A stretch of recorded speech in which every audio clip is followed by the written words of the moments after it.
એક સમય હતો કે તને એવું લાગતું હતું કે તને અહીંયા નહીં ફાવે, પણ હવે મજા આવે છે ને? હા, સાચું કહું તો હવે આ ઇન્ડિયા પણ ગમે છે અને અમુક લોકો પણ. હા, ઇન્ડિયા છે જ એવું. હવે માયા લગાડી દે પછી માયા મૂકી ના શકે. પણ સાચી વાત છે. જો આપણે આઈ મીન કે જતા રહેવાના છીએ વિદેશ ઇન શોર્ટ ટર્મ, પછી ત્યાં જઈને થોડા ટાઈમમાં આપણે જુદા પણ પડી જઈશું. પછી તું તારા રસ્તે હોઈશ અને હું મારા રસ્તે. હા, મારે એના વિશે જ વાત કરવી હતી. બોલને, શું વાત કરવી છે? અને આમ પણ તે તો મને કહ્યું હતું કે ફ્રેન્ડશિપમાં ક્યારેય પણ કોઈ કન્ડિશન નહીં આપે. મતલબ કે તારે મારી રાહ જોવાની જરૂર નથી, કહી શકે કોઈ પણ વાત. બોલ. You are right. પણ સાચું કહું, તારી સાથે અહીંયા હું પ્રેમનું નાટક કરવા આવી હતી, એટલે કે લગ્ન કરવાના હતા એટલે. પણ નાટક કરતા કરતા ઇન બિટવીન હું સાચે જ તને પસંદ કરવા લાગી છું. શું? હા, સાચું કહું તો આઈ લાઈક યુ. આ વાત તો હું પણ તને જણાવવા માંગતો હતો કે રિયલી? સાચે જ તારી સાથે રહીને ક્યારે તારી સાથે પ્રેમ થઈ ગયો ને મને ખબર જ ના પડી. તારો અંદાજ, તારી વાત કરવાની કળા અને ખાસ તો તારી સ્માઈલ, આ મને હંમેશા થયા કરતું કે હું તારી સાથે એકવાર વાત કરું આ વિશે, પણ જો ને સમય ક્યાં નીકળી ગયો એનો ખ્યાલ જ ના રહે. You are right. તારી સાથે છે ને ટાઈમ ક્યાં સ્પેન્ડ થઈ જાય છે ને એ જ નથી ખબર પડતી. Same to you. પણ હવે ફાયદો શું છે? જો દામિની, હું પણ તને પ્રેમ કરું છું અને તું પણ મને પ્રેમ કરે છે. હા, એ વાત સાચી. પણ તારા મેરેજ ઓલરેડી થઈ ગયા છે. તારી વાઈફ છે જેને તું વિદેશ લઈ જવા માંગે છે અને આ વાતને હું બદલી નહીં શકું. જો એક સમય હતો કે જ્યારે મેં બધાનો વિચાર કર્યો હતો. મેં વિચાર્યું હતું કે વિદેશ જઈશ, વિદેશ જઈને સેટલ થઈશ, પછી મારી વાઈફને ત્યાં લઈ જઈશ. પણ હવે મને લાગે છે કે મને મારી વાઈફની મારા જીવનમાં કોઈ જરૂર નથી. મારી સાથે તું છે ને તો બધું જ આવી ગયું. અને આમ પણ એ લોકોની સાથે હું ત્યાં જઈને પછી પણ વાત કરી લઈશ. અહીંયા રહેવું આટલું બધું સહેલું નથી, બહુ ટફ લાઈફ છે અહીંયા. પણ આપણે બંનેને સાથે રહેવા માટે તારે તારી પત્નીને ડાયવોર્સ આપવા પડશે અને એ માનશે ખરી? ડાયવોર્સ નહીં આપીએ ને શું ફરક પડે છે? એ તો ક્યારેય વિદેશ આવીને જોઈ શકવાની નથી, ક્યારેય મને મળી શકવાની નથી. અને આમ પણ એ લોકોને અહીંયા પૈસા મળતા રહેશે એટલે એ લોકોને એક વાતની શ્યોરિટી પણ મળી જશે કે હું ત્યાં કામ કરું છું, મારો ધંધો સેટલ થઈ ગયો છે. તો પછી દામિની, મને નથી લાગતું કે બીજી કોઈ વાતે હવે કોઈ વાંધો આવી શકે. વાંધો આવી શકે એમ છે. શેનો? હજુ એક વાત છે. કઈ વાત? ભલે, હવે શું પ્રોબ્લેમ છે? જો તને મેં કહ્યું હતું ને કે પહેલા હું ઇન્ડિયામાં રહેતી હતી, પછી ઘણા વર્ષોથી હું અમેરિકા જતી રહી છું. હા, તો મારા મોમ ડેડ પણ ત્યાં જ છે. અને વિચાર કર, ત્યાં રહેવાથી એટલે કે ત્યાં રહું છું તો મને ત્યાં ઘણા છોકરા મળી શકે એમ છે, ઘણા લોકોના માગા પણ આવે છે. હું મારા મોમ ડેડને શું કહીશ કે હું તારી સાથે શું કામ લગ્ન કરવા માંગુ છું? એ લોકો ક્યારેય નહીં માને. તરત જ મને પૂછશે કે તારે એની સાથે શું કામ લગ્ન કરવા છે? મારી પાસે બેટર ઓપ્શન છે. મતલબ કે મને છોડવાનો થશે તો તું મારો વિચાર નહીં કરે એમ ને? એવું નથી. તું તો કહેતી હતી ને કે તું મને પ્રેમ કરવા લાગી છે તો જો પેરેન્ટ્સ લોકોને શું જોતું હોય કે એમના સંતાનો સુખી રહે, બરાબર છે? તો મને જે લોકો છોકરા બતાવશે એ લોકો વેલ સેટેડ હશે, પ્રોપર્ટી હશે એમની પાસે, રાઈટ? ઇનડાયરેક્ટલી જોવા જઈએ તો મોમ ડેડ તો પૈસા જ જોવાના છે. તો તું એક કામ કર ને. એને પૈસા મારી પાસે? તે મને કહ્યું હતું ને કે તારા નામે સમથિંગ તારા વિલેજમાં કોઈ જમીન છે. હા, રાઈટ? 10 વીઘા. તો પછી તું એ મારા નામે કરી દે હું ત્યાં મમ ડેડને કહી દઈશ કે જો મને કેટલો પ્રેમ કરે છે એટલે એને જમીન મારા નામે કરી નાખી. પછી તો એ લોકો માની જ જશે ને, અને નહીં માને ને તો પણ પછી હું તારી સાથે જ રહીશ. બેબી, જમીનનું બધું કરાવવું એ બધું સહેલું નથી કે હું ઇઝીલી તારા નામે ટ્રાન્સફર કરાવડાવી દઉં. કારણ મમ્મી પપ્પાને મનાવવા, તને ફોરેન લઈ જવું, હા પણ ઈઝી નથી, પણ તારા માટે બધું કરું છું ને હું.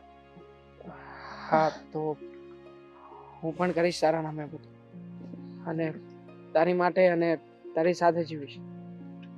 પણ વિદેશ ગયા પછીની પ્રોસિજર પછી તો બધું ઓકે છે ને? પછી તો કઈ પ્રોબ્લેમ નહીં આવે ને? બધું જ ડન છે, બસ આટલું કરી નાખ ને પછી આમ રફુ ચક્કર થઈ જશું. ઠીક છે, તો બધું ડન કરાવી નાખીએ. તું કહેતી હોય તો આજે જ જમીનની પ્રોસેસ પણ કરાવડાવી દઉં. ચાલ.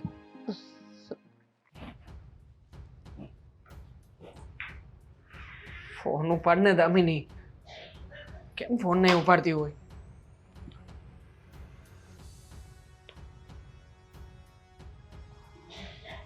યાર, છેલ્લા 3 દિવસમાં મેં લગભગ 25મી વખત ફોન કર્યો છે, પણ આ જાણે કેમ ફોન કેમ નથી ઉપાડતી મારો.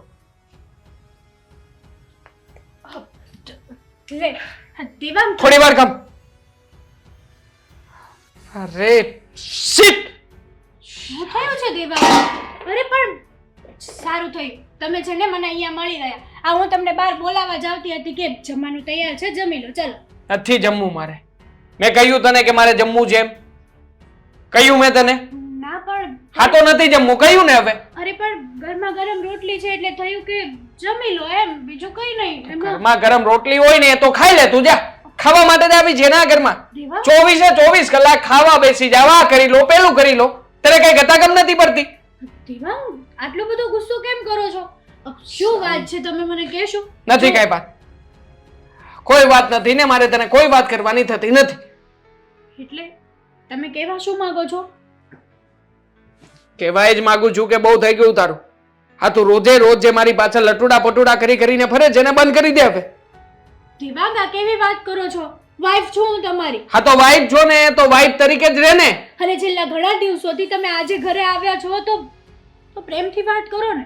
આટલો બધો ગુસ્સો શું કરવા કરો છો? નથી પ્રેમથી વાત કર. શું કર્યું છે મેં મને કહેશો? અરે ઘણું બધું કર્યું છે તે મારા લાઈફમાં. હા, આ પહેલા પ્રથમ તો તું મારી લાઈફમાં આવીને એ જ મારી લાઈફની સૌથી મોટામાં મોટી ભૂલ છે કે મેં તને હા પાડી, તારી સાથે લગ્ન કર્યા. અરે હોય ત્યારે બસ એકની એક વાત, એકનો એક લવારો. છો દેવાંગ, વાત શું છે મને વાત કરો. મારી કસમ છે તમે કહો કે 100 વાતની એક વાત. તું છે ને મને જરાય પસંદ નથી. તારી સાથે હું રહેવા નથી માંગતો. અને આમ પણ મને દામિની પસંદ હતી ને એટલા માટે તે દામિની સાથે લગ્ન કરવા માંગુ છું. શું? હા, જો કે શું બોલો છો? તમને કઈ ભાન છે કે નહીં? સાચી જ વાત કરું છું. શું સાચી વાત કરો છો? કાયદેસરની પત્ની હું તમારી છું, દામિની નહીં. અને તમે જ તો મને કીધું હતું કે આ બધું નાટક છે વિદેશ જવા માટેનું. તો હવે આવી રીતના કઈ રીતે તમે વાત કરી શકો? નાટક હતું, પણ આ નાટકમાંથી બધું સાચે સાચું ક્યારે થઈ ગયું ને મને ખબર નથી પડી. અને આમ પણ જેવી રીતે હું દામિનીને પ્રેમ કરું છું ને એવી રીતે દામિની પણ મને પ્રેમ કરે છે. હા, ત્યારે તો મેં બધી જ જમીન પ્રૂફ સ્વરૂપે એની નામે ટ્રાન્સફર કરાવી છે, સાથે મકાન, મિલકત બધું જ એને આપ્યું છે. કારણ કે હવેથી એ મારી કાયદેસરની પત્ની બનવાની છે. હા, પત્ની તરીકેના તમામ હકો હું એને આપીશ. એની સાથે વિદેશ જઈશ, વિદેશમાં રહીશ, અને મારે જે કરવાનું છે ને એ બધું મારી રીતે સેટલ કરી લઈશ. અમારું શું થશે? અમારો વિચાર કર્યો છે તમે? તારો ભાઈ છે ને, તારા ભાઈની ઘરે જતી રહેજે અને ડિવોર્સ પેપરના કાગળિયા મોકલાવું ને તો ડિવોર્સ પેપર ઉપર સાઇન કરી દેજે. એટલે તું તારી રીતે ખુશ અને હું મારી રીતે ખુશ. એટલે એમ કે હવે હું તમને નથી ગમતી. કબાબમાં હड्डी બનીને ફરું છું ને તમારી બંને વચ્ચે. તો કોને? મારો રસ્તો મારી જાતે જ કરી લઈશ. તો કરી લે ને, રસ્તો પણ ખુલ્લો છે અને પટ પણ છૂટો છે. જા, નીકળી જા મારા ઘરમાંથી. સાચું કહું, બધાએ મને બહુ સમજાવી હતી કે તું હજી પાછી વળી જા. મમ્મીએ પણ સમજાવી હતી, પણ નહીં, મેં કોઈની વાત જ ન માની. મને તમારી ઉપર મને તમારી ઉપર ભરોસો હતો. જુઓ દેવાંગ, જે હાથ નહીં પકડ મારા. દેવાંગ, બધું ભૂલી જાઓ ને. જે થયું એ આપણે ક્યાંય નથી જવું. આપણે બસ અહીંયા જ રહીએ અને શાંતિથી પેલા રહેતા હતા ને એવી રીતે. કહ્યું ને તને મારો હાથ નહીં પકડતી. ને શું ભૂલી જાઉં? ભૂલી તો તું જજે મને. કારણ કે હવે જેને હું પૈસાવાળો બનવાનો છું, અને આમ પણ વિદેશ જઈને એટલા બધા રૂપિયા કમાવાનો છું ને કે તું ના પૂછ વાત. હવે તારા જેવી છોકરીઓની તો લાઈન લાગશે મને. કઈ જરૂર નથી મને તારી. આ રોટલો બનાવતા આવડે છે, શાક બનાવતા આવડે છે, તો શું પત્ની કહેવાય ગઈ તું મારી? અરે નથી જરૂર તારા જેવી પત્નીની મારે કઈ. જા નીકળ અહીંયાથી ખોટે ખોટું ભાષણબાજી આપતી. મને લાગે છે કે એક લાફો ઓછો છે, બીજો ખાવો છે? હા, નીકળ. ચાલ ચાલ ને, નીકળ ને હવે અહીંયાથી. ખોટે ખોટા નાટક કરે છે તે. હવે રોવાથી શું ફાયદો? હા, બહુ સમજાવી હતી તો એ તો સમજી નહીં, અને હવે રોવા બેઠીશ. કંઈ કહેવા જેવું નથી, જવા દો ને અશોકભાઈ. સમજાવીને થાકી ગઈ હતી કે ન કરે નારાયણને આવું થશે તો, પણ ન માન્યા. અરે કઈ પત્ની હોય જે પોતાના વરના બીજા લગ્ન માટે રાજી હોય, પણ છે કે મારી કોઈ વાત માની જ નહીં. બસ મમ્મીજી વિદેશ જઈશું, દેવાંગ મને પ્રેમ કરે છે. અરે જમાનો ખરાબ છે. આપણો વ્યક્તિ સારો હોય પણ સામેવાળી વ્યક્તિ જો ભોળવી દે ને તો અત્યારે જે તમારી હાલત થઈ ને એવી જ હાલત થાય. સમજ નથી પડતી કે શું નિર્ણય લેવો, એટલે તમને બોલાવ્યા અશોકભાઈ કે હવે શું કરવું છે. કંઈ સમજાતું નથી. મારી પાસે તો એક જ રસ્તો છે, મરી જવાનો. હું ક્યાંય નથી રહી. તું શું કામ છે મારે જીવીને આ દુનિયામાં? શું ગાંડા જેવી વાત કરે છે? હા, શું કરું મમ્મી? દેવાંગ તો પેલીના પ્રેમમાં આંધળા થઈ ગયા છે. તો આંધળા થઈ જ જાય ને, તે સૂટ જ એવી આપી દીધી હતી કે વાંધો નહીં, બીજા લગ્ન કરી લો. વિદેશ જવાના ચક્કરમાં વાત ત્યાં સુધી પહોંચી ગઈ કે હવે એ તને છોડવા તૈયાર છે. દેવા દેવા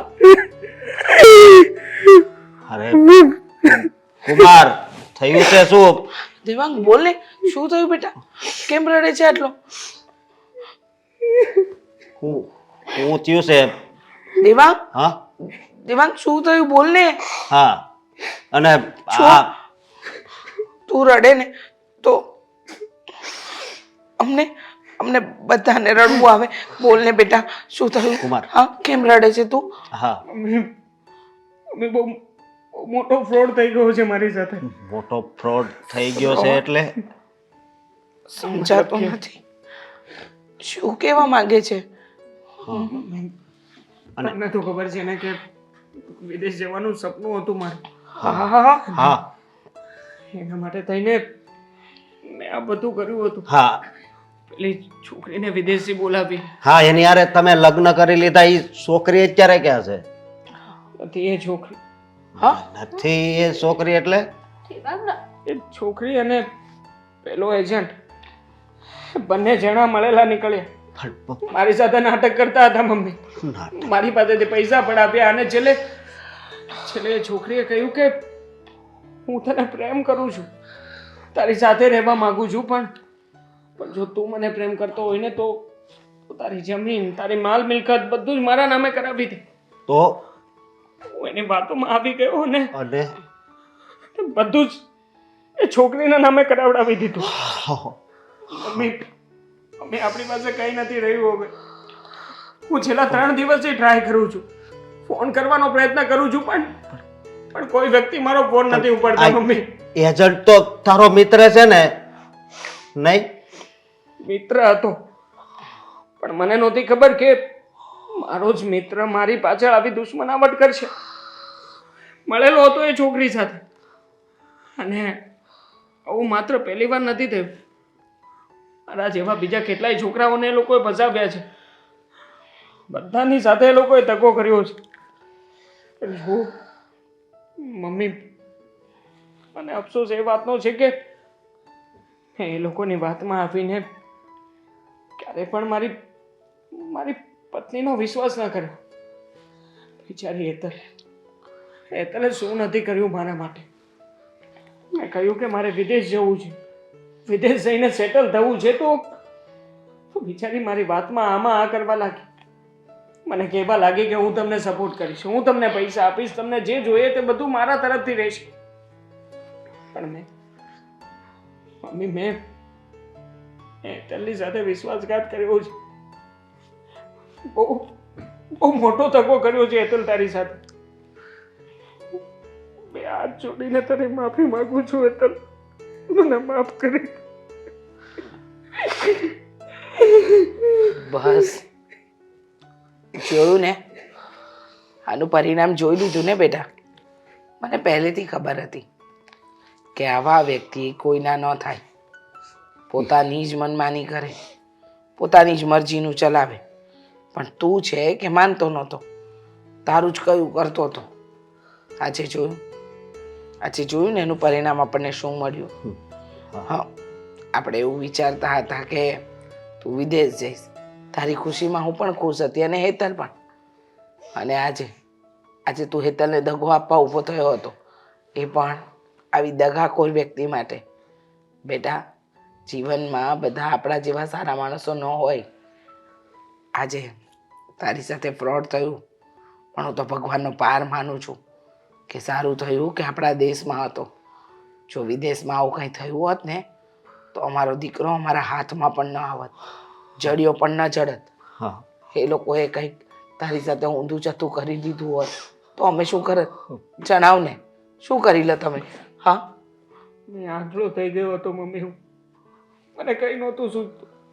બસ મને કોઈ પણ હિસાબે વિદેશ જવું હતું. મને એમ હતું કે એની સાથે જઈશ ને મમ્મી તો મારી લાઈફ સેટ થઈ જશે, મારે વધારે મહેનત નહીં કરવી પડે. પણ મમ્મી, મારી આ લાલચનું મને આવું પરિણામ મળ્યું છે. બેટા, મિલકત ગઈ ને તો કંઈ વાંધો નહીં, પણ અમારા માટે તો સૌથી મોટી મિલકત તું છે. આ બધું ફરી વસાવાશે, પણ દીકરો ન મળે બીજી વાર. અને હેતલ બહુ નસીબદાર છે તું કે તને આવી બહુ મળી, આવી પત્ની તારા જીવનમાં આવી, જેને તને ડગલે ને પગલે સાથ આપ્યો. જો બેટા, ક્યારેક આપણી જ લાલચ આપણને લઈ ડૂબે, અને અત્યારે તારી સાથે પણ એ થયું. પણ છોડી દે, બધું ભૂલીને નવેસરથી નવી શરૂઆત કર. કારણ કે જિંદગીમાં આવા ઉતાર ચઢાવ આવતા રહે, પણ એનો મતલબ એ નહીં કે માણસે તૂટી જવાનું, નાસીપાસ થઈ જવાનું. તું મારો દીકરો છે. ભૂલ કરી અને માણસ ભૂલને સુધારે અને ભૂલથી શીખે. હા, અને તે આજે જે હેતલ બહુનું અપમાન કર્યું ને, એ બીજી વાર ન થવું જોઈએ. હા મમ્મી, આવું ક્યારેય નહીં થાય હવે પછી.